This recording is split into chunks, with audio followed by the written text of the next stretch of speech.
Snow was falling sideways when the bear trap snapped shut. Elias Boone didn't flinch. He was 20 paces up a pine-stitched ridge, knee-deep in slush, eyes locked on a young buck trying to drag its leg out of the metal teeth clamped around it. Blood smeared the snow. The buck's breath came in hard, terrified bursts, its antlers shivering in rhythm with the wind. Elias lowered his rifle but didn't aim. He just stood there, breathing slow, watching. "You're not getting out of that clean," he murmured, stepping forward. His voice was a low scrape, barely louder than the wind. "Neither of us is." The buck's eyes rolled wild. Elias knelt, reached into his coat, pulled a cloth. He didn't rush. He never rushed.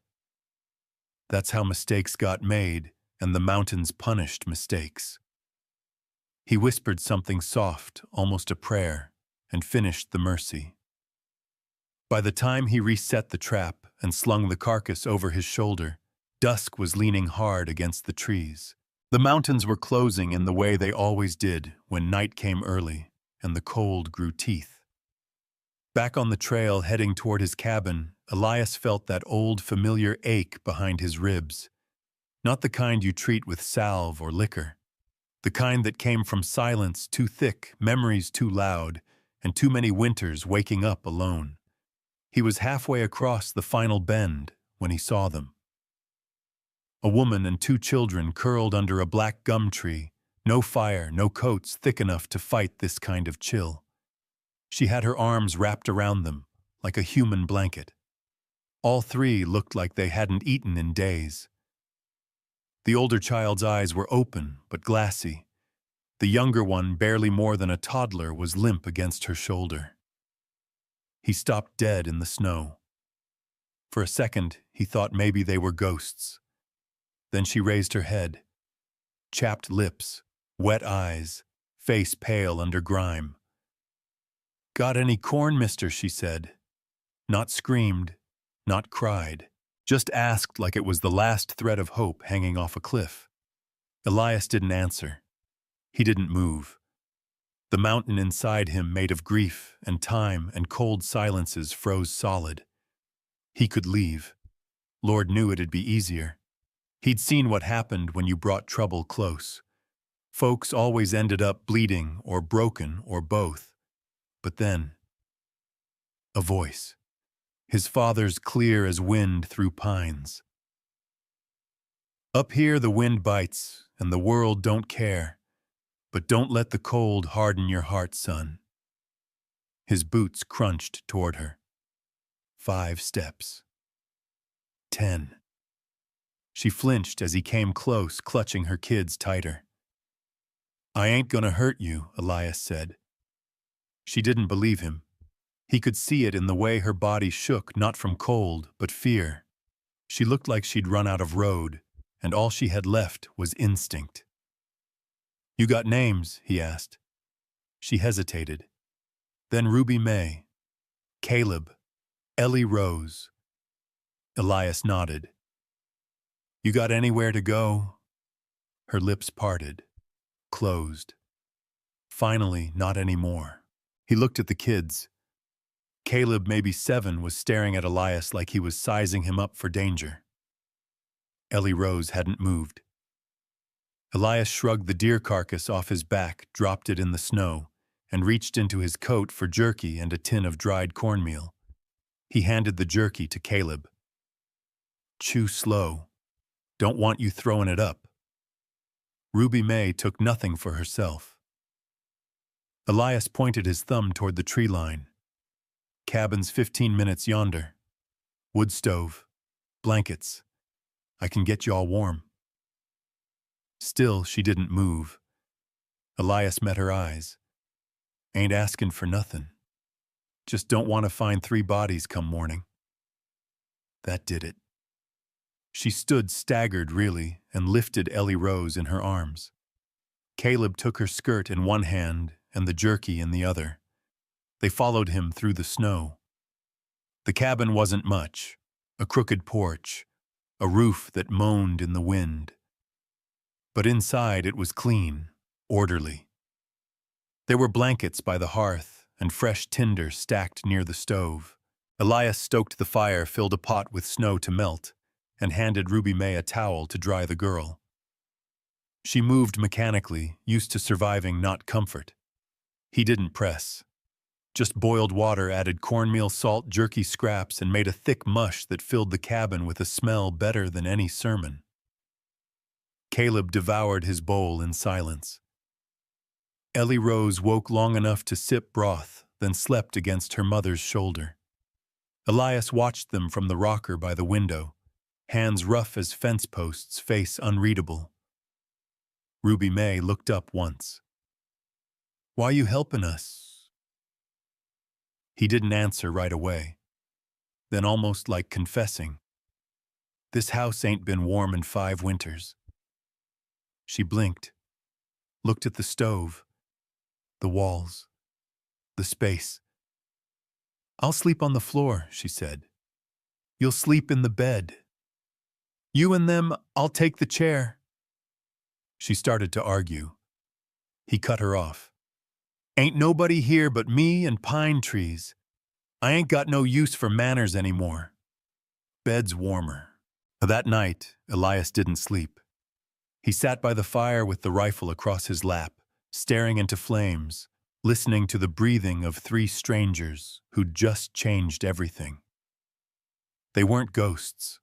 They weren't danger. They were something else. Maybe, just maybe, they were the reason this old mountain hadn't swallowed him whole yet. And that terrified him more than any bear blizzard or bullet ever had. Before dawn, Elias rises to start the fire again. The house is quiet, but not empty. For the first time in years, the silence feels different. He places another log in the stove and whispers, "Guess I best go get more corn." Elias Boone was already up when the sun cracked the ridge. His boots echoed soft across the wooden floor as he slipped out to fetch firewood. The air was crisp, biting at his beard, but inside the cabin the warmth held steady. A thin ribbon of smoke rose from the stovepipe, coiling into the morning fog, like a promise not to leave them cold again. Inside Ruby May, Carter stirred. She lay in the bed, his bed, her arms draped protectively over Ellie Rose, who still wheezed lightly in her sleep. Caleb had curled at their feet like a dog guarding his kin. She sat up slowly, the mattress creaking beneath her. For a moment, she forgot where she was. Then the scent hit her wood-smoke cornmeal, a trace of deer fat. Not danger. Home. She stood carefully, joints stiff from cold and exhaustion. Her bones ached under her weight, but the bed had been soft. The fire still burned. And they were still alive. She crossed the room to the stove, feeding the flame, without thinking, like she'd done in 100 kitchens across 100 places that never kept her. Elias stepped back in arms full of logs. She startled. "You sleep?" he asked gruffly. "A little." He nodded, set the logs down, and went about laying kindling for the day's cookfire. She watched the way he moved, precise, economical, quiet. Like the silence inside him wasn't just habit, but armor. "Water's hot," she said after a pause. "I can fix breakfast." Elias looked at her, then really looked. Her cheeks were pink from heat hair tied back in a loose knot. Full frame tucked into a patched coat 3 sizes too small. A big woman, no doubt. Not what most men would call delicate. But something about her made the room feel smaller, warmer. He stepped aside. "Help yourself." She moved like she hadn't in weeks, steady, sure, taking control of the kitchen, like someone used to doing with little and making it stretch. In 10 minutes, the scent of real food filled the room. She cracked the last 4 eggs, fried them with deer tallow, cut stale bread into chunks, and boiled coffee in a dented kettle. The noise and smell woke the children. Caleb sat up first, blinking at the table like he didn't believe it was real. "Y'all wash up," Ruby said, voice firm but not sharp. We eat like we got manners. They did. They all sat her, the kids, Elias. He didn't say grace, and neither did she. But when he picked up his fork and took the first bite of eggs, Elias Boone let out the softest grunt of satisfaction a man like him could make. It sounded like gravel shifting, but Ruby knew what it meant. "This house ain't been warm in 5 winters," he said quietly, almost to himself. Ruby looked at him. "Well," she said, swallowing the lump in her throat, "maybe it just needed more bodies in it." Caleb grinned, mouth full. Ellie Rose giggled and reached across the table for another piece of bread. They ate slow, like people not sure if this would be their last hot meal. Ruby kept glancing at Elias, trying to read him. She saw calluses, scars, a man who didn't offer much, but everything he did give felt real.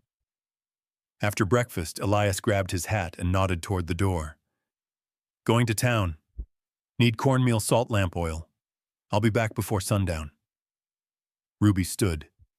"You sure it's safe leaving us alone? You're safer here than anywhere else in these hills.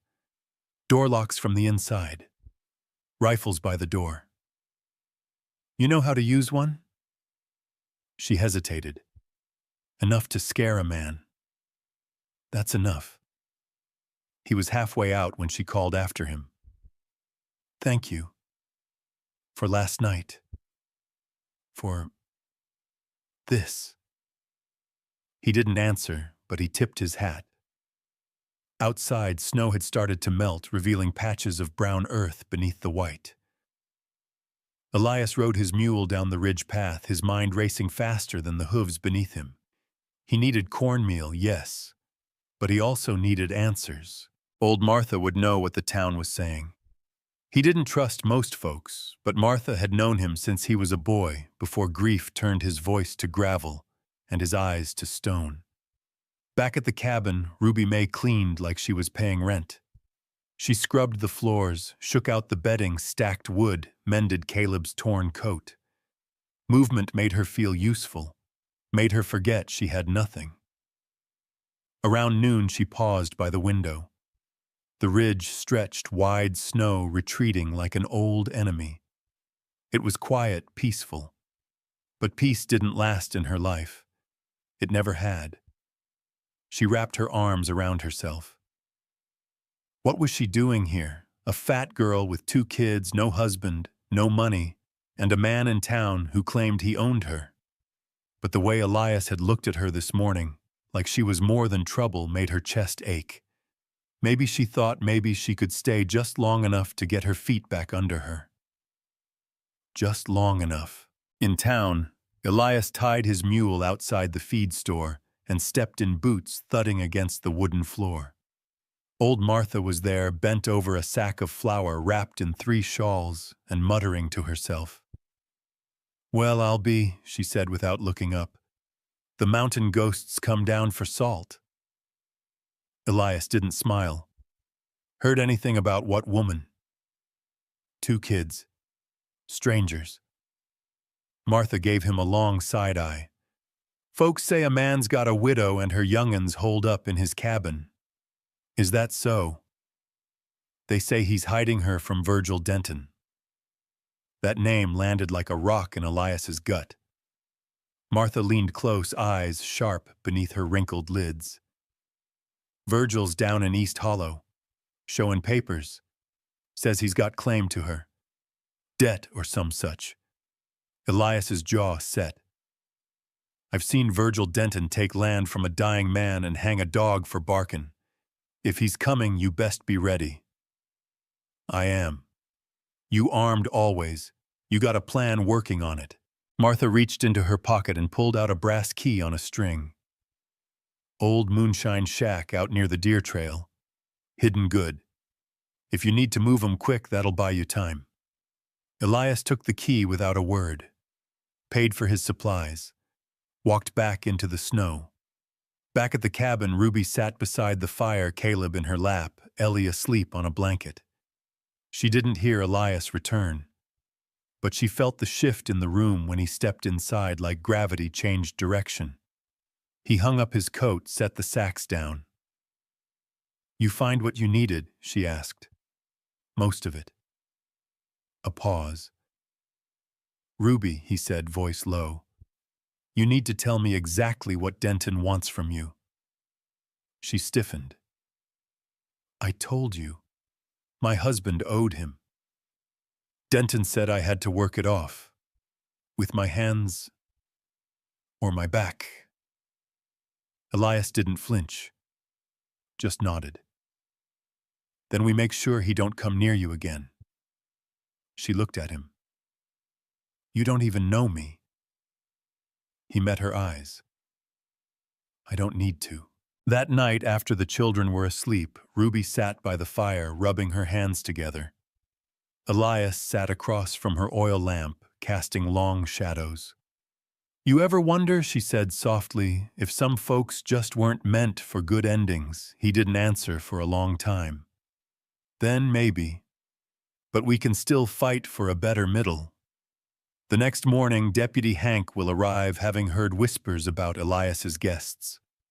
What was kindness will now begin to look to outsiders like a secret worth investigating. You're not hiding strangers up there, are you, Elias? Deputy Hank's voice cut through the early morning fog like a shovel hitting rock. He sat tall in the saddle, his old mare puffing warm clouds into the cold air. Elias Boone stood on the porch of his cabin, hands tucked under his arms, jaw clenched so hard you could hear the tension grinding beneath his beard. The cabin behind him was quiet, but Elias could feel the weight of 3 pairs of ears pressing against the wooden walls. I don't hide what ain't illegal, Elias said flatly. Hank shifted in his saddle, squinting against the light coming off the snow. Didn't ask if it was illegal. Just asked if you're hiding anybody. Elias said nothing. He didn't like the way Hank's eyes moved over the cabin, too curious for a man who usually couldn't be bothered to get off his horse.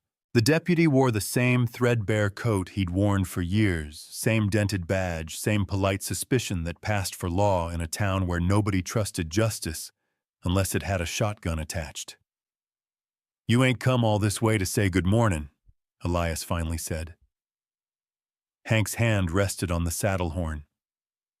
Truth is, folks been talking. Martha said you bought double the cornmeal. Mrs. Cully from the Post said she saw 2 shadows in your window last night that didn't match your shape. People wondering if Elias Boone's got company. Elias stared at him. Not angry. Not even surprised. He'd expected this. You ever known me to care what people say? Elias asked. No, Hank said, shrugging. But when one of them people's Virgil Denton, it stops being just gossip. That name again. Behind the cabin wall, Ruby May pulled Ellie Rose tighter against her chest. Caleb crouched low near the corner, eyes wide, breathing through his mouth to keep quiet. The boy understood now this wasn't about breakfast or chores anymore. This was survival. You know, Denton Hank continued. He's loud when he wants something. Claims a woman with 2 kids ran off with his money. Says she's hiding up here. Elias didn't blink. Denton's been a liar longer than he's had boots. That may be, but he's got papers. Claims she owes him labor under debt law. Showed it to the mayor. They're talking about sending a man up with an official writ. Let them. Hank sighed, pulling the reins a little, but staying put. Look, Elias, I ain't here to fight. But if you got someone in that cabin and Denton comes with a legal posse, it's gonna go bad. For everybody. Elias stepped down off the porch. He walked slowly toward Hank's horse boots, crunching through old snow and pine needles. When he got close, he looked the deputy straight in the eye. You know me, Hank. You know what I do and don't stand for. I do, Hank said, voice softer now. Then know this. There's a woman in that cabin. 2 kids. They ain't done a damn thing wrong. And if Denton or any other bastard comes stomping up my ridge waving a piece of paper forged in hell, they better come ready to bleed. Hank didn't respond right away. He took off his hat, wiped his forehead even though it wasn't hot. "She worth it?" he asked quietly. All this, Elias looked past him toward the trees, then back. "She's not mine, but those kids, they looked me in the eye like I mattered. That's more than I've had in years." Hank nodded. "I'll tell the mayor you weren't home." Elias narrowed his eyes. "I'll say the trail was iced over. Couldn't get through. Maybe give y'all a few days."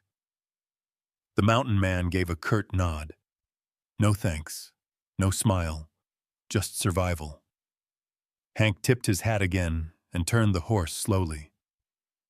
"I'd get ready," he called over his shoulder. "Denton's the kind that don't wait for permission when he wants possession." Elias stood there for a long moment, watching the tracks disappear in the snow. When the sound of hooves finally faded, he turned and went back inside. Ruby was waiting.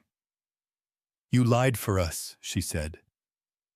"I didn't lie," he replied. "I just didn't confirm." Caleb came up behind his mother. "Are they going to take us?" "No," Elias said firm. "Not while I'm breathing." Ruby looked at him, then really looked. His shoulders were broad as the cabin beams. His hands were rough, his eyes tired. But there was something in the way he stood between them and the door. Like a stone that wouldn't roll. Like a mountain that wouldn't move. "You're putting yourself in danger for people you don't even know."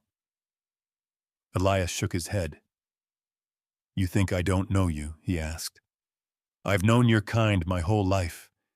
You carry your own weight. You fight with everything you got. And when it's all gone, you still find a way to keep them kids warm." Ruby's voice broke. "We've been running for months." "Well," he said, "maybe it's time to stop." They all sat quiet for a while. Outside, snow began to fall again, light and soft, as if the mountain was trying to cover them gently. After supper, while Ruby washed dishes in a basin and the kids played with wood scraps by the hearth, Elias pulled out an old map. He traced a trail with his finger, one that led past the northern ridge to a narrow hollow, hidden by dense pine. He marked it with a scratch of charcoal. "What's that?" Ruby asked. "Back door," he said. "Just in case Denton comes banging." She dried her hands and came to stand over him. "You always got a plan." "No," he said. "Just learned what happens when you don't." Later that night, as the fire burned low and the cabin dipped into silence, Ruby sat by the window watching moonlight dance on snow. Elias brought her a blanket. She accepted it without a word. "You okay?" he asked. She thought for a long time. "I don't think I remember what okay feels like," she said. Elias didn't push. Just sat near her boots, crossed at the ankle rifle leaning against the wall. They watched the night together. For a while, nobody ran. Nobody begged. Nobody shouted. Just two people with busted hearts sharing one warm silence. When Ruby finally turned in for the night, Elias stayed awake staring at the coals. He knew Denton wouldn't wait long. He also knew he wasn't the man he was 2 weeks ago. Something had shifted. Relit. Not just because of duty, because of choice. And if protecting that choice meant war, so be it. As he doused the lantern, his voice echoed into the dark, "Let him come." The threat becomes real. Ruby will reveal the full, horrifying truth about what Denton did and what really happened to her husband. Her past begins to shape the stakes of the future. He didn't die in no accident. He hung himself in the barn and left us to rot. Ruby May's words came out brittle like old wood breaking underfoot. She didn't look at Elias when she said them.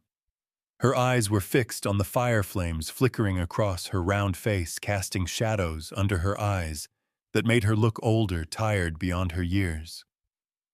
The cabin was still except for the occasional snap from the firewood.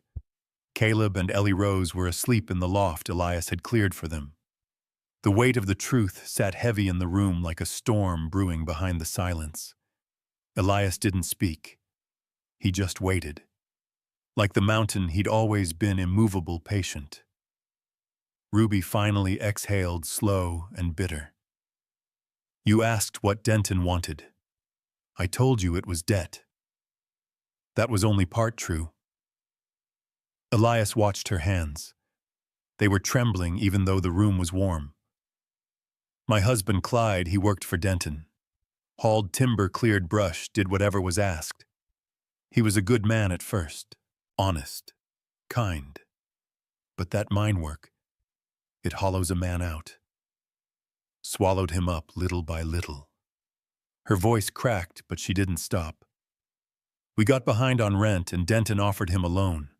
Said it was for emergencies only. Next thing I know, Clyde's using it to buy liquor dice into poker games after work. He said he was going to win big pay it all off. But he just kept losing." She turned her head, finally meeting Elias's eyes. "When he couldn't pay, Denton made him sign over our mule, our wagon. Then made me sign as collateral. I didn't understand the words. Hell, I barely read. Clyde said it was nothing, just a formality. I trusted him." She laughed once, short, humorless. 2 weeks later, Denton comes around, says Clyde missed the last payment. Says the debt's mine now. That if I want to keep my kids fed, I'd best start working it off. Her lips pressed into a tight line, and we both know what kind of work he meant. Elias's eyes darkened. He leaned forward slightly, but didn't interrupt. "I tried to talk to Clyde, told him we needed to leave, start over somewhere else. He just sat there, looking at his hands like they weren't his. That night I found him in the barn." She went quiet. The fire popped again. Outside, the wind started to stir, rustling the pine needles along the ridge like the whisper of ghosts. He'd hung himself from the rafter, used the same rope we used to tie down the lumber. There was a note in his pocket.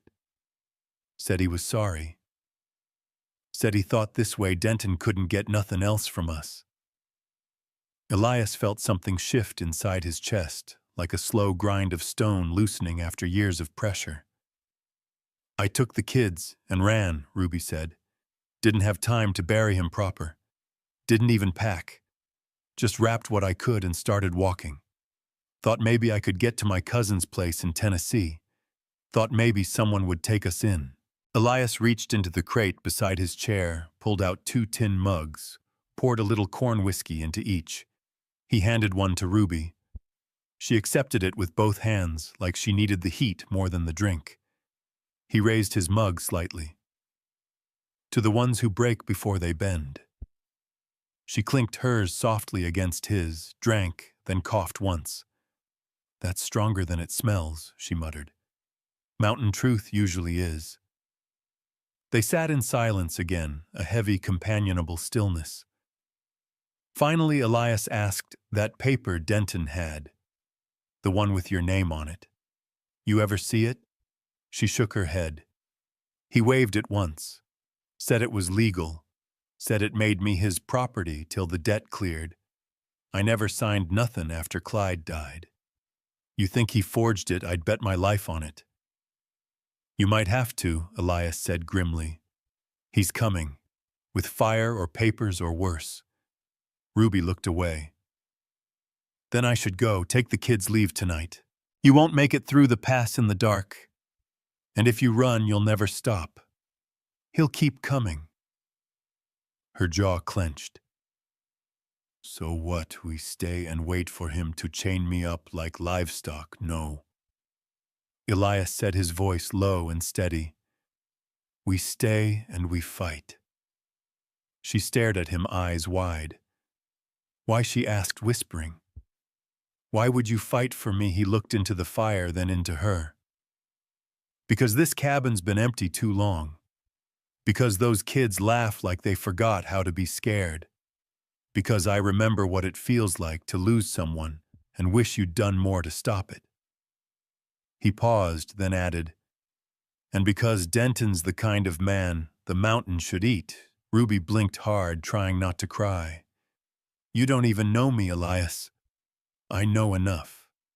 Later that night, she checked on the kids. Ellie Rose was sleeping with a soft toy. Elias had carved a rabbit with uneven ears. Caleb had wedged a small stick under the window like a lock just in case. She smiled through the sting in her chest. When she turned to leave, she found Elias at the door rifle across his shoulder watching the woods. "You think he'll come tonight?" she asked. "No," he said, "but soon." She stood beside him, both of them looking into the tree line. "He scares me," she admitted. "Good," Elias replied. "Fear keeps you sharp, but it don't get to own you." She nodded slowly. Then he added, "Tomorrow I'm going into town. Gonna talk to someone who might know how to cut Denton off at the knees." "You sure that's wise?" "Nope, but neither's waiting around." She glanced at the rifle in his hands, then at the solid line of his shoulders. "If anything happens to you," he interrupted gently.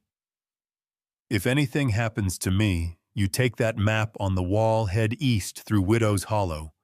Don't stop till you hit the river. Martha's got a boat there. I don't like that plan. Neither do I. So I'll come back." They stood together until the cold chased them in. The next morning, before the sun rose, Elias packed supplies, slipped the rifle into its strap, and saddled his mule. Ruby stood on the porch, arms wrapped around herself. "You don't owe me this," she said. Elias adjusted his coat, gave her a long look.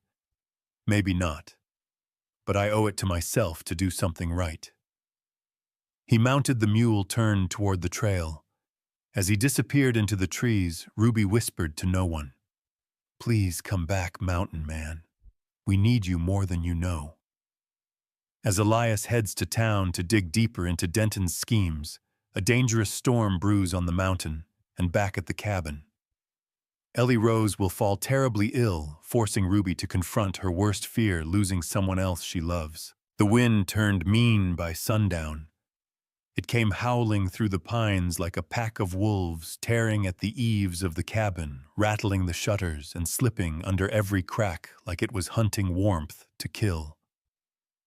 Snow started falling again, wet, heavy, and fast, coating the world in a blind white blur. Ruby May sat near the hearth, rocking Ellie Rose in her arms, brow pressed to the child's damp forehead. The girl was burning up. "She's not waking up," Caleb said from the doorway to the loft, his voice shaking worse than the windows. "She's so hot, Mama. Why's she so hot?" "I don't know, baby," Ruby whispered. "Go get me the rag from the wash basin. Quick now." Caleb ran, returning with a cold cloth soaked from the snowmelt bucket. Ruby wrung it out and laid it gently across Ellie's brow. The girl didn't stir. Her breathing came shallow fast. Too fast. She looked like she was slipping underwater. Elias had been gone since before dawn. Said he'd be back before dark. But now the sky was swallowing the ridge, and the storm wasn't slowing down. Ruby's hands were shaking. She'd seen fever before. Had nursed Caleb through 2 winters of cough. But this was different. Ellie's lips were cracked. Her skin was turning pale and blotchy. Her little hand gripped Ruby's shirt like it didn't want to let go. Ruby looked to the door, praying to hear boots, to see his shadow through the snow. Nothing. "You stay with me, you hear?" she whispered, brushing sweat-matted curls from her daughter's face. "Don't you dare leave me too." Ellie didn't respond. Caleb stood frozen near the table, tears starting to rim his eyes. "Is she gonna die?" "No," Ruby said quickly. "No, she's just sick. She's gonna be okay. She has to be." But even as she said it, her heart was crawling up into her throat. Miles away, Elias rode hard through the storm, his mule struggling through knee-deep drifts, hooves slipping on icy rock. He'd stayed too long in town, longer than planned. Finding Martha had taken time, getting the medicine even longer. The apothecary had closed early, but Martha had keys. She gave him what she could, a jar of fever tonic, 3 wrapped packets of quinine, and a bundle of wild yarrow. "She's just a little girl," Elias had said, gripping the supplies like lifelines. "She's strong," Martha had told him. "But don't waste time. Fever like that don't wait for good weather." Now, with the wind clawing at his face and the path disappearing under snow, Elias pushed the mule harder than he ever had. "You hold on, little one," he muttered. "Don't let go, I'm coming." Back at the cabin, Ruby had stripped Ellie down, wrapped her in damp cloth, and was rocking her in a blanket near the stove. She hummed the old lullaby her mama used to sing, words long since forgotten, but the tune still wrapped around her like an old quilt. "We ain't ghosts, Ellie. We're still here, still fightin'." Her voice cracked. She didn't notice Caleb go outside, didn't hear the door creak or the wind swallow it shut. She only realized he was gone when a gust blew snow across the floor. "Caleb," she cried out. No answer. "Caleb," she ran to the door, yanked it open, and was nearly knocked off her feet by the wind. He was halfway down the trail, little boots sinking, deep hands clutched around the lantern. "I'm going to find him," he screamed into the storm. "He said he'd come back." "Caleb, get back here."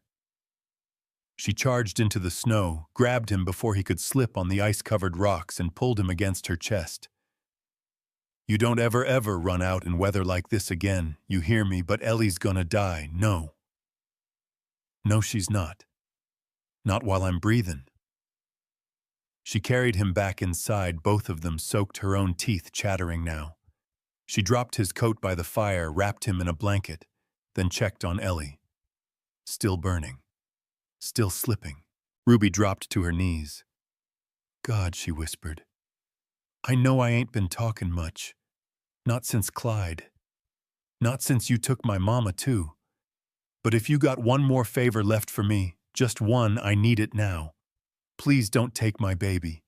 Take me instead, but not her. Please." The wind roared louder and the fire dimmed. Then bootsteps. Heavy, familiar. The door burst open, snow and cold pouring in. And there he was. Elias, soaked to the bone, face streaked with sleet, arms full of brown-wrapped supplies. Ruby stood and nearly collapsed. "She's burning up," she said. "I can't stop it." "Move," Elias ordered gently. He knelt beside the girl, pulled out the tonic, the quinine yarrow. He worked fast, focused, murmuring something under his breath as he measured out the dose, mixed the herbs, and poured warm water from the kettle.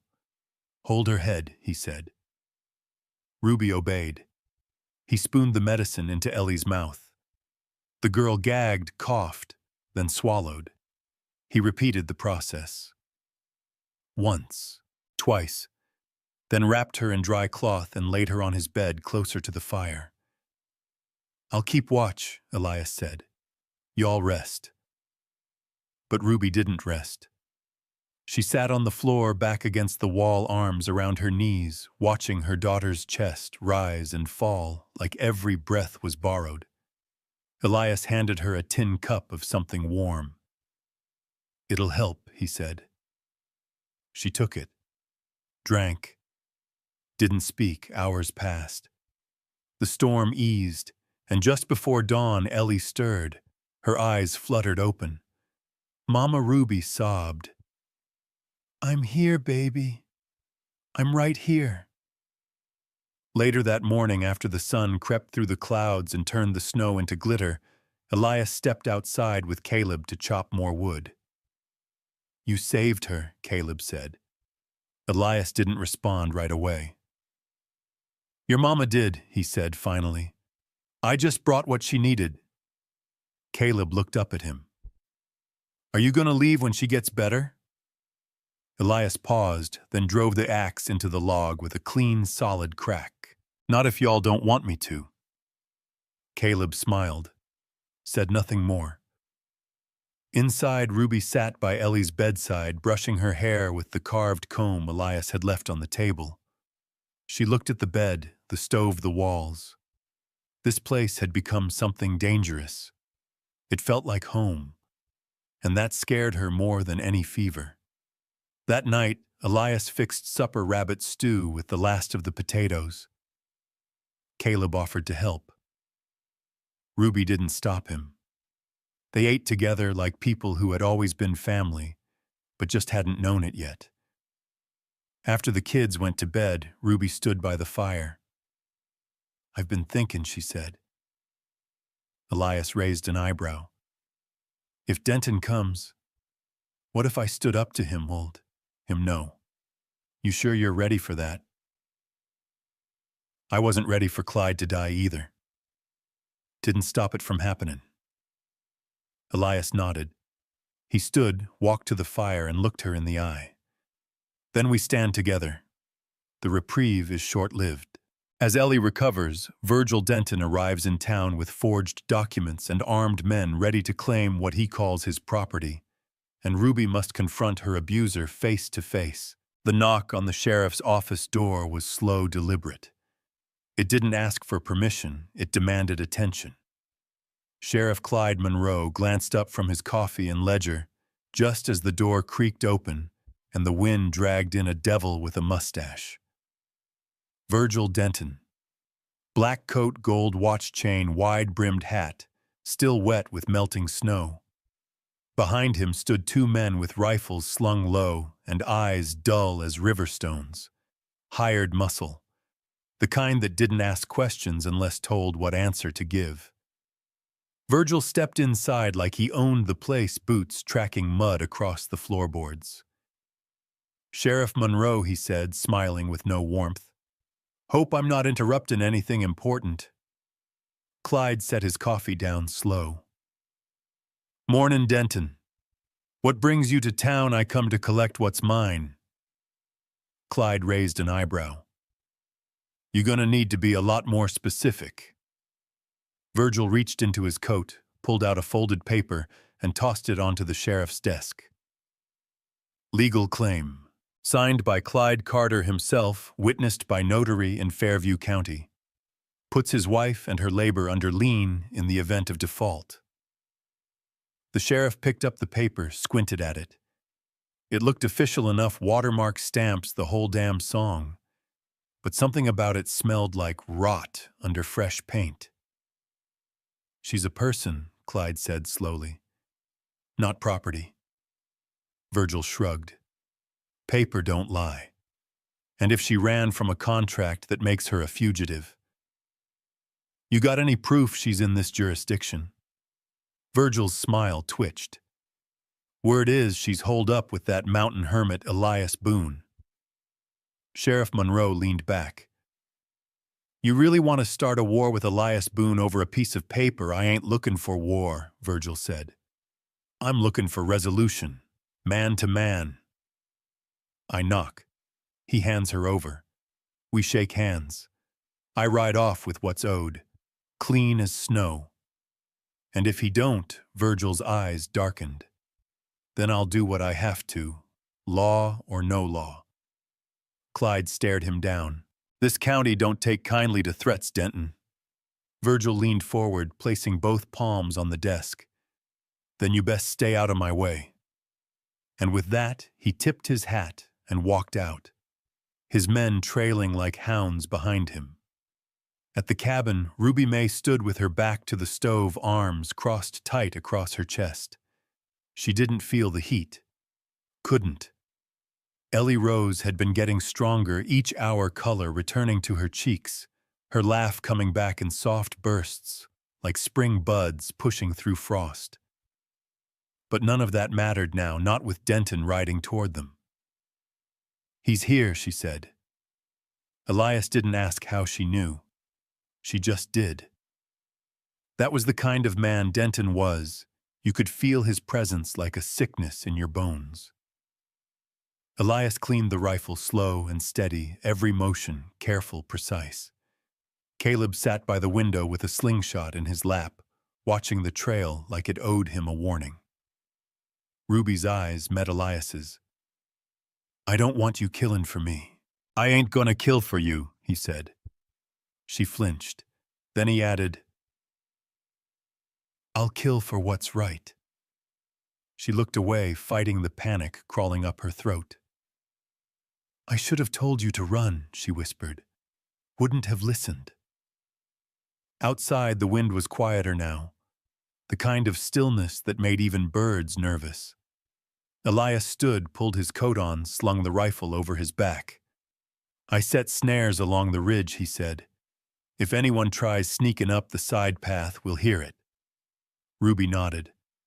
"Once they see I ain't handing you over, they'll either talk, or they'll test how much grit we got."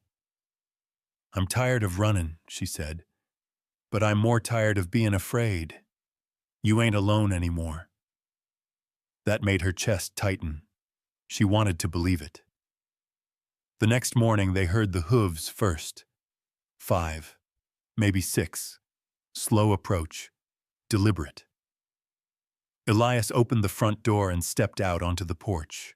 Virgil Denton sat tall in the saddle, grinning like a man who thought he'd already won. His 2 hired guns flanked him. Sheriff Monroe was there too, half a horse's length behind hands on his reins, eyes wary. Virgil tipped his hat. "Mr. Boone." "Fine little spread you got here." Elias said nothing. "You know why I'm here?" "Yep." "Then let's not play games. I got legal claim, got a badge behind me. I don't want trouble, just want what I'm owed." Ruby stepped onto the porch beside Elias. Her voice rang out like iron striking stone. "You're owed nothing." Virgil chuckled. "You think saying that out loud makes it true? I never signed no contract. That paper's a forgery." "Prove it," he said, smug. "Paper's got ink, got notary stamp. Yours is just a mouth running on fear." "Then take it to court," Elias said. "But you're not taking her off this mountain." Denton's grin dropped.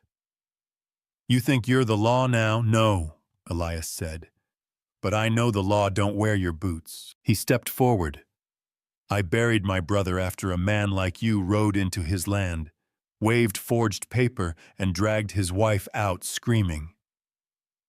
Ain't gonna let it happen again." Virgil's hand twitched toward his belt. Elias didn't move, just stared. Then Sheriff Monroe spoke. "This ends now," he said. "I seen enough. That paper's going back to town for verification. Until then, she stays here." Virgil turned on him. "You backin' a thief and a liar, I'm backin' justice," the sheriff said. "And I ain't letting you drag no woman off without more than your word." Virgil stared, then snarled, "This ain't over." Elias took one step off the porch. "It is if you don't turn around." One of the hired guns reached for his rifle. Bad mistake. Elias had his lever action up before the man even cleared the strap. His shot cracked through the air like thunder. The bullet hit a tree beside the man's ear. "Next one don't miss," Elias said. The man froze. Denton cursed and pulled his horse around. "You just made yourself a real problem, Boone," he spat. Elias's face didn't change. "You've been my problem since the day she walked into my woods. Now I'm yours." Virgil and his men turned and rode off, snow flying under hooves. The sheriff lingered. "You best prepare," he said. "He'll be back, and next time it won't be for talking." "I know," Elias said. "But next time I'll be ready." That night, Ruby sat beside the fire, Ellie asleep against her side. Elias worked on patching a new bolt lock to the back door hammerlight in his hand. "You saved me," she said. He shook his head. I stood beside you. You saved yourself. She looked down at Ellie, then back at him. No man ever stood beside me when it cost him something. He didn't answer, just nodded once and went back to work. But in that moment, something unspoken passed between them, stronger than fire, deeper than fear. This wasn't just survival anymore. This was war, and they were done running. Denton retaliates by cutting off supply lines to the mountain and turning the townsfolk against Elias. Ruby and Elias must now reckon with betrayal from the very community they hoped would protect them. The first sign came with the silence. No more birds. No more wind through the pine. Just stillness, thick and unnatural, like the whole mountain was holding its breath. The second sign came 3 days later, when the general store in town stopped filling Elias's order. He rode down with Caleb in tow, thinking maybe it was just a mistake, maybe a missed crate or misread note. But when he stepped inside and set the list on the counter, Mr. Winslow barely looked up. "Sorry, Boone," the old man muttered. "Store's cutting off delivery service past Carter Ridge." Elias narrowed his eyes. "Since when since folks around here started wondering if you're hiding a fugitive?" Caleb stood close to Elias, trying to keep brave, but the tension was thick enough to choke on. "Ruby ain't no fugitive," Elias said, voice low. "That ain't what Denton's been saying. He's shown folks that paper told him you're harboring a debt runner and putting the town at risk. Says the sheriff's being soft. Folks are scared, Elias. They don't want no trouble. So they give in to it." Elias snapped. "That's the law now. I didn't make the rules." "No," Elias said, "you just followed the coward's version." He turned and walked out, slamming the door so hard the windows rattled. Back at the cabin, the news hit like a stone to the gut. Ruby sat on the porch steps, watching the snow melt in streaks down the slope. Spring was fighting its way in, but winter wasn't letting go easy. "No supplies," Elias said. "No medicine. No flour. Not even nails." Ruby kept her face neutral, but inside she was spinning. "We'll make do," she said. "We always do." "You don't understand," he said. "Denton ain't just coming with bullets. He's coming with shame, with fear. And it's working." "Let him," she replied. "If a town that small can be turned by one man's threats, then they were never really on your side. I grew up with some of those folks, and I buried mine in towns just like 'em." Elias said nothing for a long time. Inside, Ellie Rose played quietly, stacking woodblocks. Caleb tried sharpening sticks with a dull knife like he was preparing for a war he didn't yet understand. Ruby finally stood. "We've survived worse." Elias looked at her. Not when worse had a smile and a deed in his pocket. The following morning, the back fence had been cut. 3 snares were tripped, all of them empty. Boot prints. 5 or 6 men. Close enough to hear the children inside, then turn back before being seen. Elias walked the perimeter with his rifle jaw locked tight. Every step was careful, every breath measured. Back at the cabin, Ruby was packing salt into jars, rationing out the last of the beans. She kept checking the windows. Every snap of a branch made her flinch. "They're not just waiting," she said when Elias came back in. "They're watching." He nodded. "And they're counting on us to starve or panic." Caleb looked up. "We're not going to starve, are we?" Ruby crouched beside him, brushing his curls back. "No, baby. But we might have to get creative." That night, Elias pulled the heavy trunk from under the floorboards. Inside were preserved meats, ammo jerky hardtack. Emergency rations from years ago. "How long's this been down there?" Ruby asked. "Since I buried my brother," he said quietly. "Back when I thought I'd have to survive alone." She helped him inventory it. Every bullet, every scrap, We've got enough to last 3 weeks, she said. Maybe a month if we stretch. Then we hold. 3 nights later, someone tried to set the barn on fire.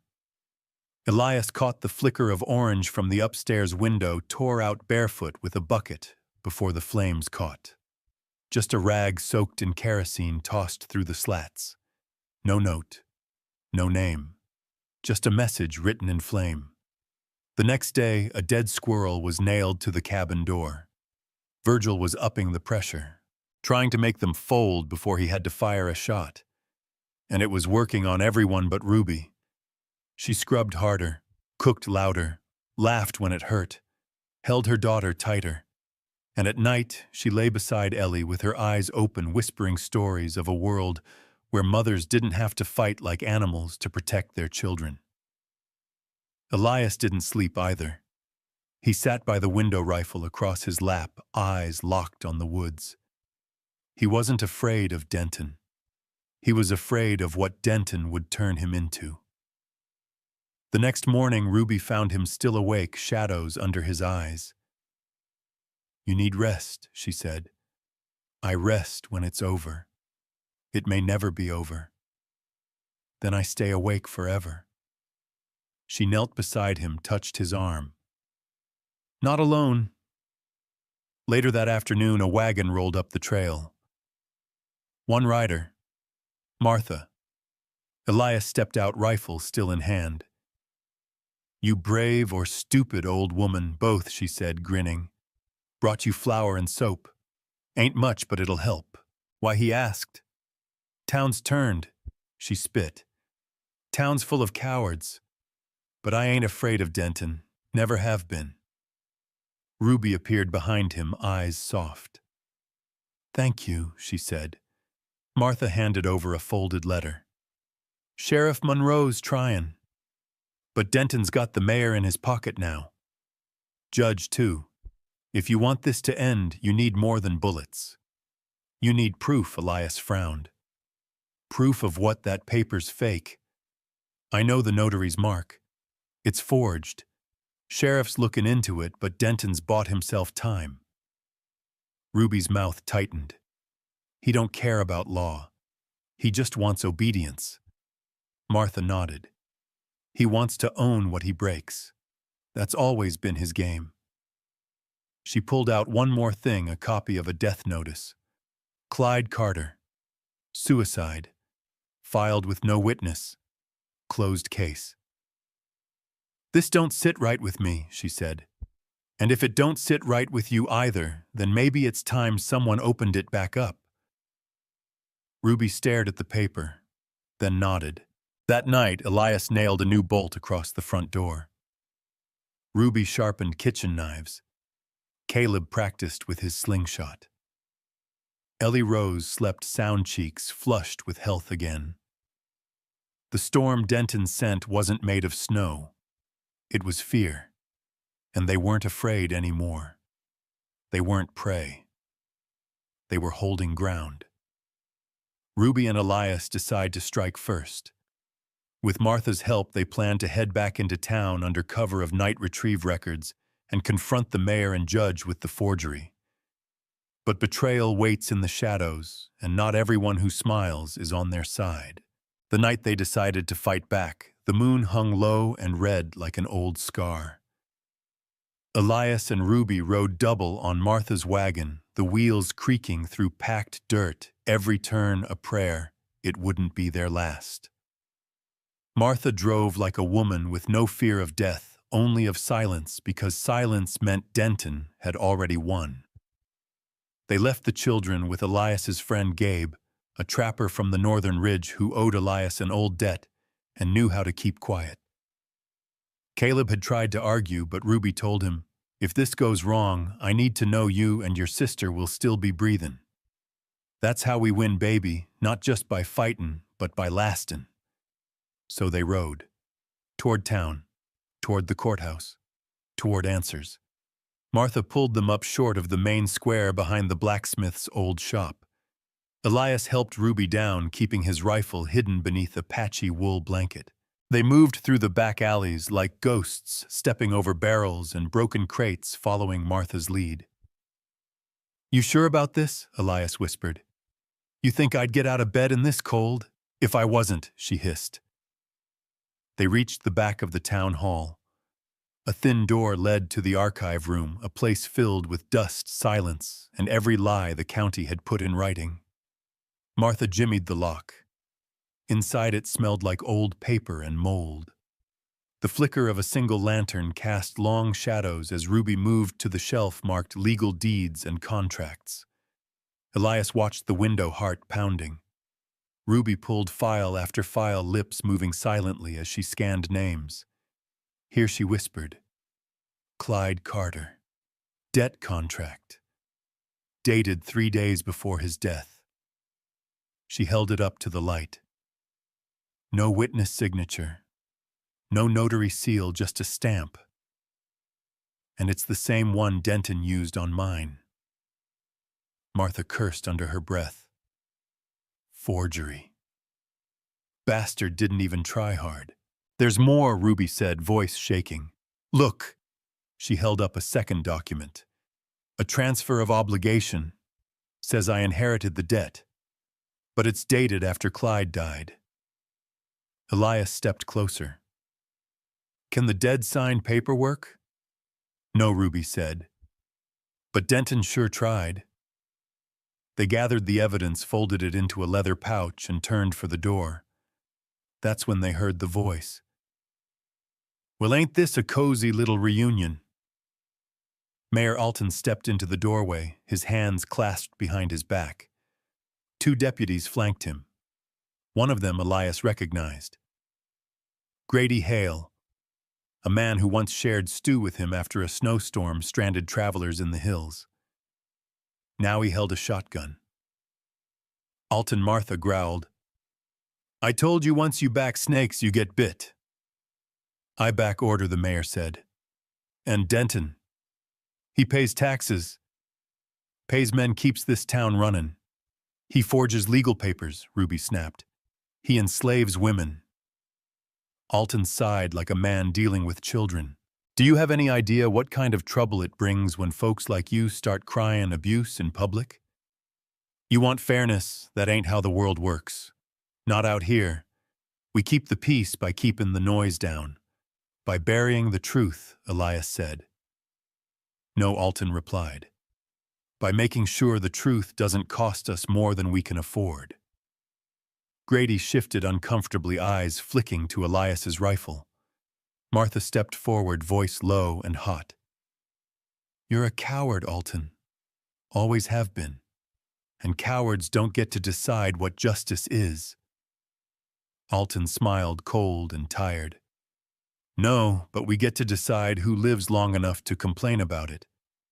He nodded at the deputies. "Take the papers. Bring the woman."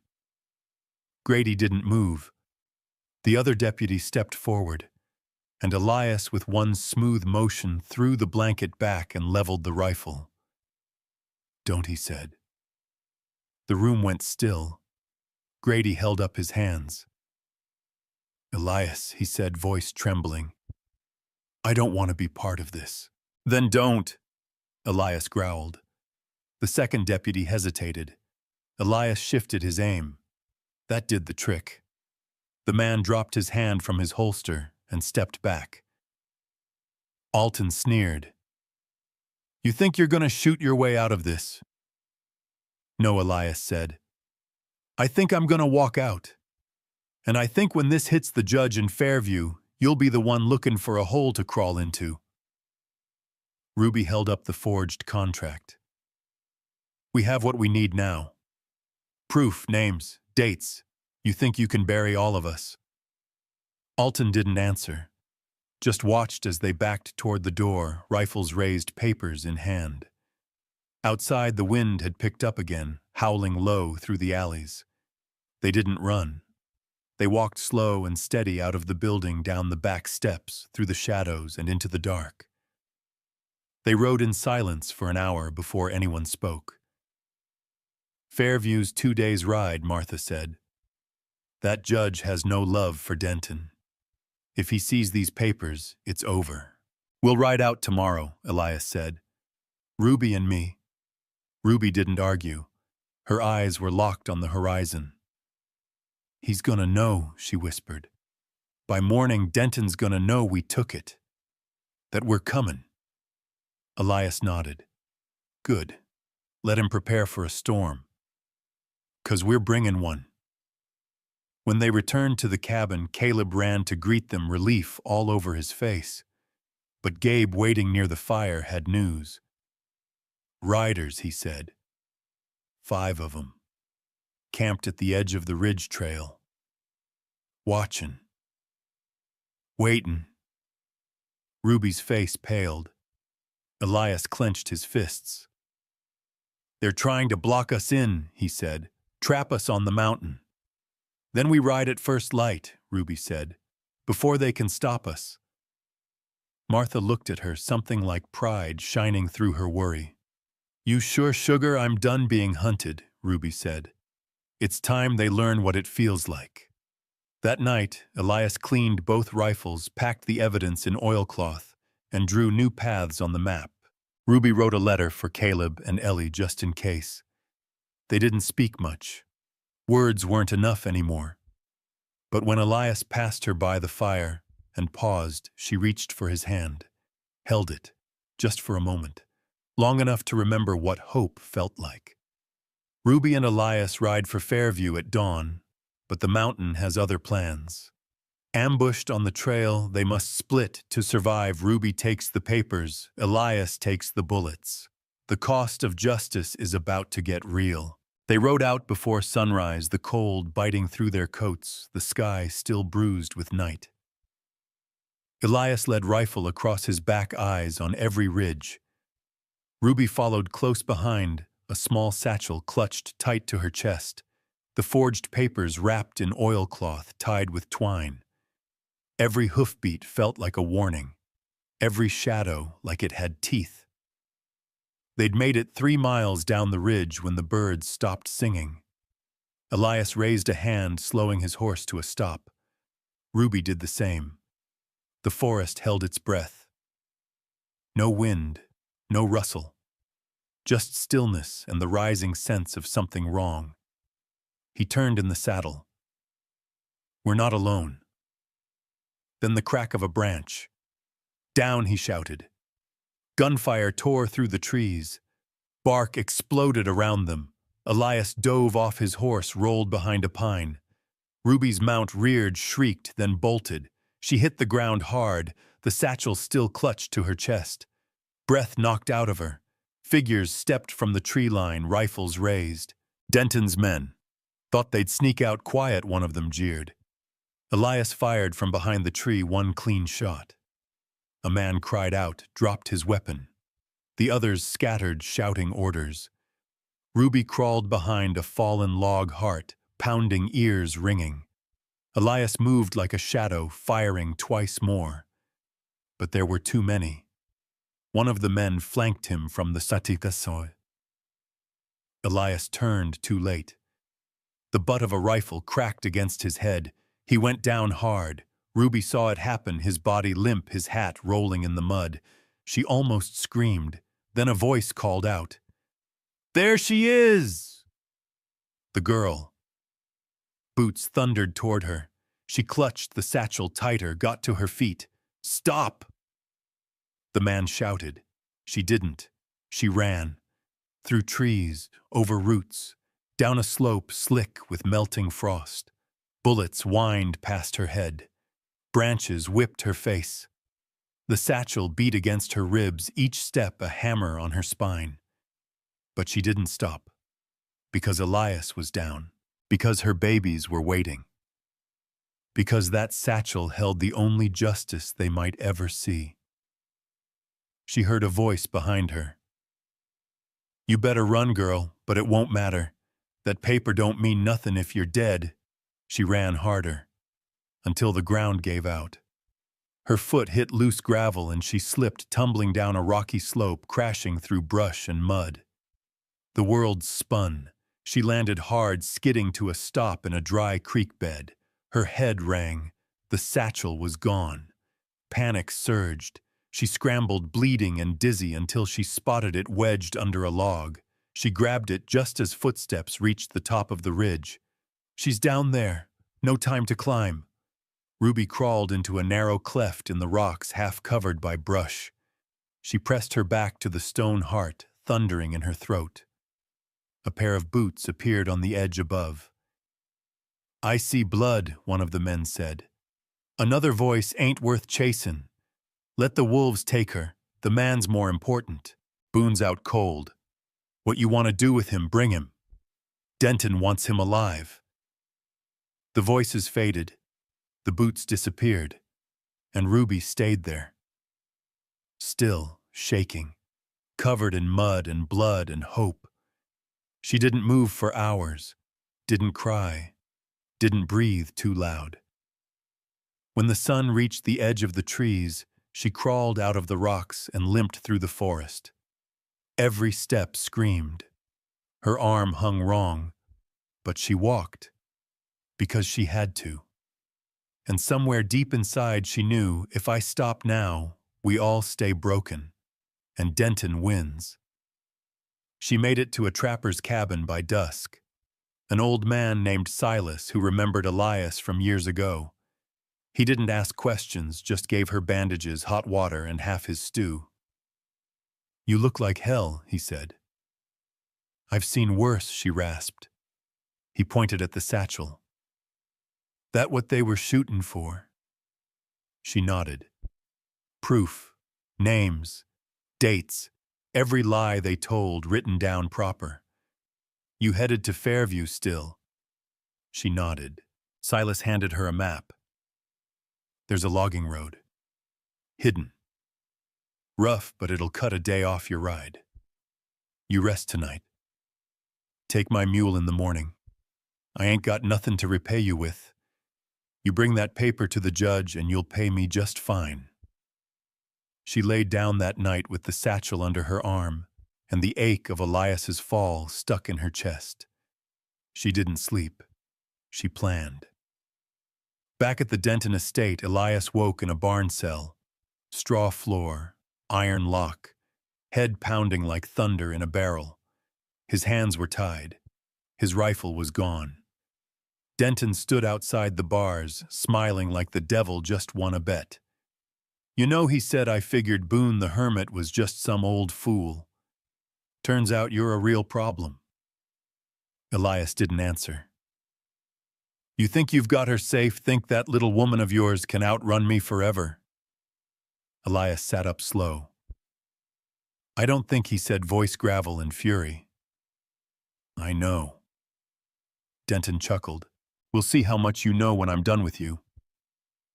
He turned to leave. Elias leaned back against the wall. He wasn't scared. He was waiting. Because Ruby was out there. And he knew in his blood, she wasn't running anymore. Ruby takes the hidden road toward Fairview wounded, but determined, while Elias suffers in captivity. In town, the forged papers begin to shake the foundation of Denton's control. But the closer Ruby gets to justice, the more dangerous her path becomes, and a traitor waits for her at the courthouse steps. Fairview rose out of the mist, like a promise or a warning. Ruby rode into town at dawn, hunched over Silas's mule, her arm in a makeshift sling, bruises blooming dark on her jaw and ribs. The satchel lay strapped to her chest like armor. She hadn't slept in 2 nights. Her fingers were numb. But her eyes burned with purpose. The streets were waking up. Smoke curled from chimneys. A few townsfolk glanced her way, unsure what to make of the woman riding in from the pines, bloodied and unbowed. She tied off the mule outside the courthouse and stepped down, slow legs screaming with every movement.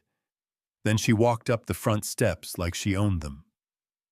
Inside, the clerk at the desk blinked. "I need to see Judge Halford," she said. "He's not—" Ruby slammed the satchel onto the counter. "Now!" The clerk flinched and stood. 10 minutes later, Judge Halford sat behind a heavy oak desk, spectacles perched on the bridge of his nose. He was older than Ruby remembered. Paler, too, but his eyes were still sharp, still watching everything. "You're Clyde Carter's widow," he said slowly. "I am. And you've brought what proof?" she said, unbuckling the satchel. "Forged documents, signed after Clyde died. Papers meant to chain me to a debt I never owed." She laid them out one by one, each page shaking in her hand. Halford read and frowned. "Who gave you these?" Denton did. "Said he owned me. Said if I didn't come back, he'd take it out on my children." Halford looked up. "Where is Mr. Denton now? Last I saw, he was beating a man nearly to death in a barn on his land." "That man's name is Elias Boone." Halford leaned back. "You realize what you're accusing him of?" "I ain't accusing him," she said. "I'm exposing him." The judge went quiet, then nodded once. "These will be reviewed immediately. If they're proven false, a warrant will be issued. I'll need your sworn statement and a medical exam to confirm the abuse." She swallowed. "You'll get it. And your children. Are they safe for now?" He nodded again, slower this time. "You've done something dangerous, Mrs. Carter." "I know," she said. "But there's worse things than danger." Word spread fast. By noon, half of Fairview knew that Denton's claim was in question. The courthouse was full of murmurs. Men who once shook Denton's hand now whispered behind closed doors. A few women came to Ruby quietly, asking questions, sharing stories. She wrote their names down. At dusk, Judge Halford filed the official notice, an emergency hearing to review the documents. The hearing would be public, and Denton had been summoned. That night, Ruby stayed in a small room above the feed store offered by the owner's wife, whose sister had once run from a man just like Denton. She bathed, bandaged her wounds, sat in silence with a mug of weak tea. But sleep didn't come. Not until the knock. 3 soft raps. She opened the door with her hand on the knife Elias had given her. It was Sheriff Monroe. "Didn't expect to see you here," she said. He nodded. "Didn't expect to come. You here to help or to warn me? A bit of both." He stepped inside, shut the door. "Denton's coming. Tomorrow. With lawyers, yes, but also men. He ain't gonna let this play out in a courtroom if he can help it." "I figured." "You got anyone with you, Elias?" she said. "Or I did." "What happened?" She told him everything. The ambush, the fight, the capture. The sheriff swore softly. "I'll send word to Fairview deputies. Quiet ones. We'll get him out." She looked up, something like hope flickering in her eyes. "You really think we can win?" Monroe exhaled slow. "Truth's a stubborn mule. Takes a beating, but it don't stop walkin'." Morning came gray and thick with fog. The courthouse filled by 9. Locals, outsiders. A few faces Ruby recognized from Denton's land. His buyers, his bootlickers, his bullies. And then he arrived. Virgil Denton walked in like he'd built the place. 3 lawyers in tow. Clean suit, clean boots. Smile as crooked as the devil's handshake. He looked at Ruby and winked. She stared back, stone. Judge Halford banged his gavel. "This hearing will determine the validity of the documents filed under the Carter estate. All parties will be heard." The first hour passed in legal speak. Paper trails, witnesses, signatures questioned. Then Ruby took the stand. She swore on the Bible, told them everything, from the debt trap to the beatings, from the forged contracts to the mountain ambush. She didn't cry, didn't shake. She just told it plain. When she finished, Halford turned to Denton's side. "Any questions for the witness?" One of the lawyers stood. "We object to the emotional tone of the testimony." The judge raised an eyebrow. "It's a court, not a tomb. She's allowed to feel." The lawyer sat back down, scowling. Then Denton stood up himself, walked to the center of the room. "I'll say this once," he said. "That woman's a liar. Always was. She seduced my friend, stole from his house, and now wants to paint herself a martyr. This is a land of contracts." She signed. Her husband signed. That's the end of it. Ruby didn't speak. She didn't need to. Because the room wasn't with him anymore. You could feel it. Something had shifted. Judge Halford sat back.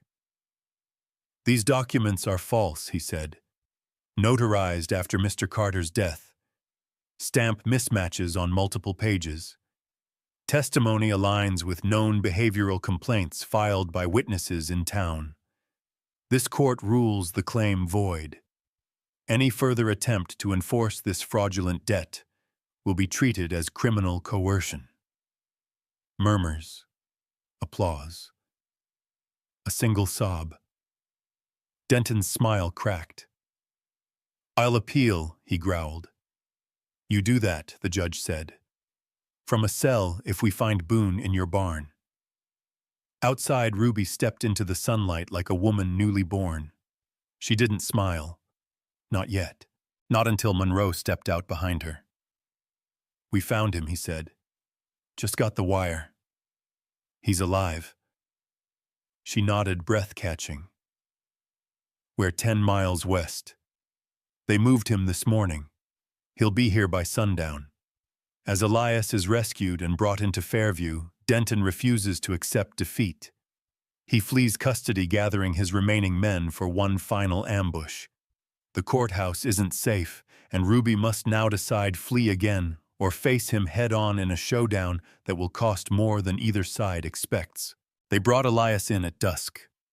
The wagon creaked into Fairview with a crowd waiting, some curious, some silent, with guilt, a few whispering prayers, as if witnessing a ghost. He sat upright, bruised and bloodied, but unbroken. One eye swollen shut, lips split, wrists wrapped in linen. Sheriff Monroe walked beside the wagon, like a man guarding gold. When Ruby saw him, she didn't run. She walked. Steady, deliberate. Like if she moved too fast, the world might vanish beneath her. She climbed up, knelt in the straw, and touched his face gently. He smiled through the pain. "You win," he rasped. "I'm still breathing," she said. He chuckled. "Then we're richer than most." They helped him down. Ruby kept her hand on his back as he leaned into her. "I told you not to stop me from fightin'," she whispered. "And I told you I'd be with you when it mattered." They put Elias in the town infirmary under watch but safe. Sheriff Monroe had stationed 2 deputies outside, trustworthy ones. For the first time in weeks, Ruby allowed herself to breathe. Fairview buzzed with talk. Denton had disappeared right after the hearing slipped out the back, while the judge was drafting charges. Some said he'd gone east. Others said he was still nearby, bleeding somewhere in the woods, dragging the weight of his pride. But Ruby knew better. He wasn't gone. He was gathering. That night, a horse was found dead behind the livery. The words "liar" carved into its hide, in blood. The same message was painted across the courthouse door by morning, and someone had tried to cut the infirmary's water line. It was no longer about winning in court. Denton had lost on paper. Now he wanted blood. Ruby sat at Elias's bedside, holding a cup of broth to his lips. "We should go," he murmured. "Take the kids. Head north. Let justice rest." She shook her head. "No. You already won. Not until he stops hunting." Maybe he never will. Then I won't stop either. He met her eyes. Saw something there he hadn't before, not just survival, not just fight, purpose. By noon, Sheriff Monroe came to them with news. Denton's holed up at the old quarry with 5 men. Says if we come near, he'll burn every soul that touched his business. Swore vengeance on you and the judge. Elias tried to sit up. We end this now, he said. You can barely stand, Monroe said. I'll stand long enough. Ruby stepped in. Let him come to us, she said. Monroe frowned. You're thinking of bait. I'm thinking of justice. Real justice. Public. Undeniable. What do you have in mind? She leaned forward, eyes sharp. We call him out. Here, in front of everyone. No shadows, no back roads. Monroe stared at her. You're asking for a duel. No, I'm offering a reckoning. They hung the notice on the courthouse wall that night. To Virgil Denton. You've declared war on law, on truth, on the people. If you're not a coward, you'll meet me at sunrise. No guns, no men, just you, just me. Ruby Carter. It drew a crowd. Some came to see justice. Others came to see blood. Elias stood beside her before dawn. His body ached with every breath, but he wouldn't miss this. Not when every bruise on her body was a page in their shared story. Not when every lie Denton told had cut a little deeper into the heart of every woman like Ruby. You sure you don't want me taking the shot? He asked. She looked at him. I've been running my whole life. I won't run from the last step. He didn't argue. The crowd formed in the square. Sheriff Monroe stood between the pillars of the courthouse, rifle across his chest. Judge Halford watched from the steps. Silence wrapped the town like fog. And then Denton came, on horseback. Alone. He dismounted slow and theatrical. His coat was cleaner than it had any right to be. His smile was cruel. Well, he said, look at this circus. You sure know how to draw a crowd, darling. Ruby stood center of the square. No gun, no backup. Just the truth in her spine and the cold morning sun on her face. You brought this on yourself, Virgil. You brought lies and shame. And now you want me to play nice for the townsfolk. I want you to answer. For what? For everything. He took a step forward. You gonna kill me, Ruby? She held up a piece of paper. This will. She read from it loud enough for the crowd to hear. The Court of Fairview hereby finds Virgil Denton guilty of fraud, coercion, forgery, and unlawful detention of Elias Boone. A warrant for your arrest is hereby authorized. Denton lunged. Too fast, too close. But Elias had seen it coming. The shot cracked across the square. Denton froze, then dropped. Elias stood 10 feet behind Ruby, rifle in hand, smoke curling from the barrel. His legs shook, but he didn't fall. You came to kill a woman. You left a fool. Justice don't wear boots like yours. The crowd didn't cheer. They just stood silent, watching a chapter close. Denton didn't die. The bullet tore through his shoulder and sent him into custody. Judge Halford made it clear he'd face trial, real trial, in a real court. No more running. No more hiding behind papers and power. That evening, Ruby sat with Elias on the courthouse steps. The square was quiet now. They'll come again, you know, he said. Men like him. She nodded. But next time, she said, they'll think twice.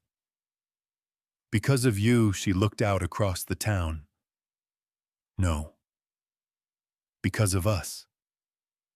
He touched her hand. You could have left.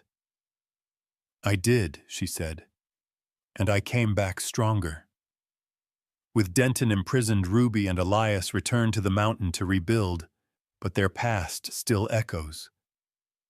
The final chapter explores not just survival, but healing. Closure arrives not with revenge, but with peace and a vow to protect those who still have no voice. Spring returned to the mountains with a softness Ruby hadn't felt in years. The snow melted in slow ribbons down the slope. Wildflowers broke through the cold earth, stubborn and bright.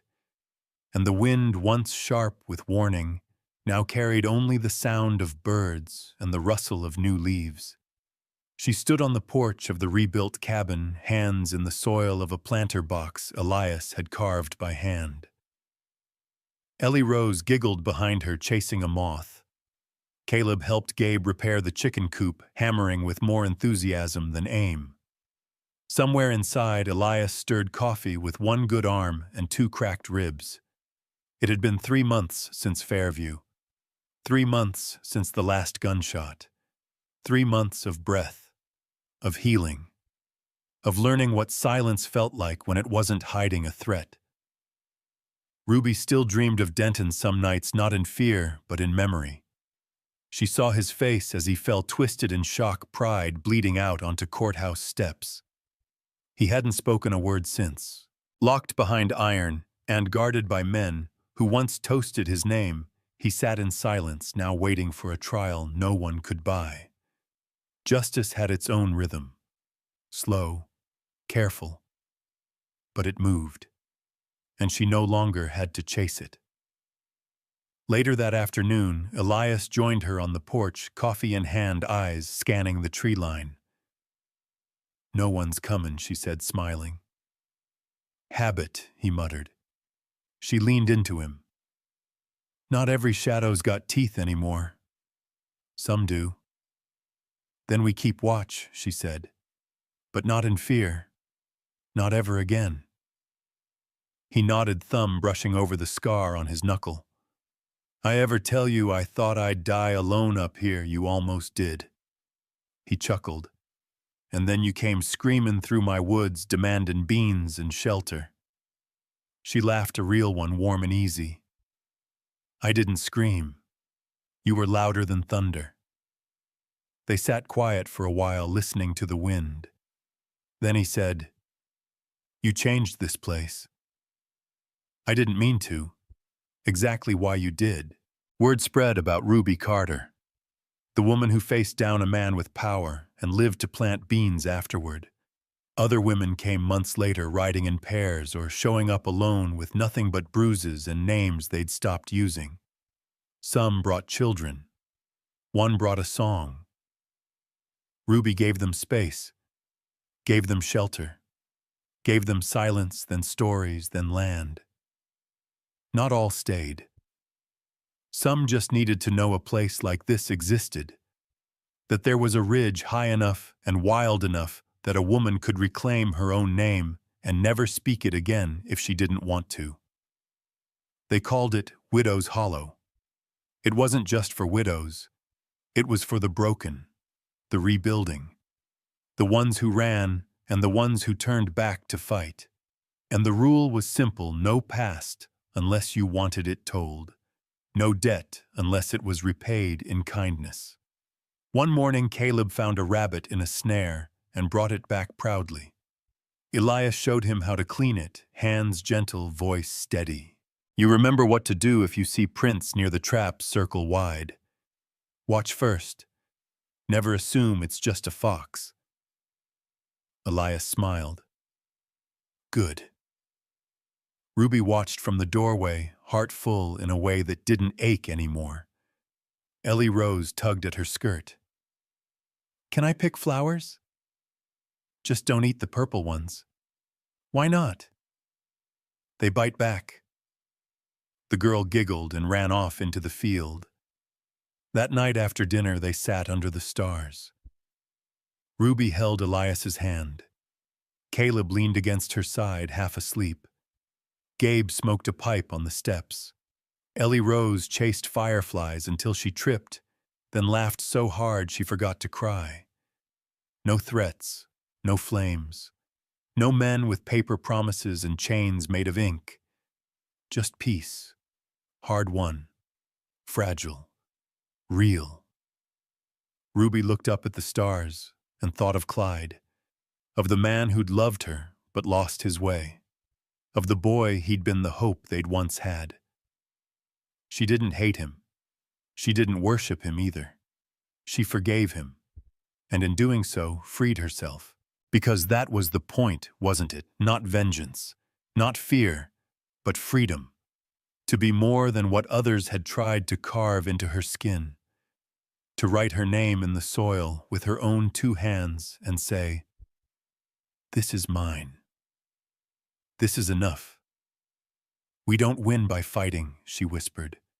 "We win by building something no one can burn down."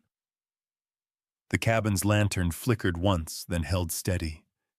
The night wrapped around them like a worn quilt. The woods didn't whisper warnings anymore.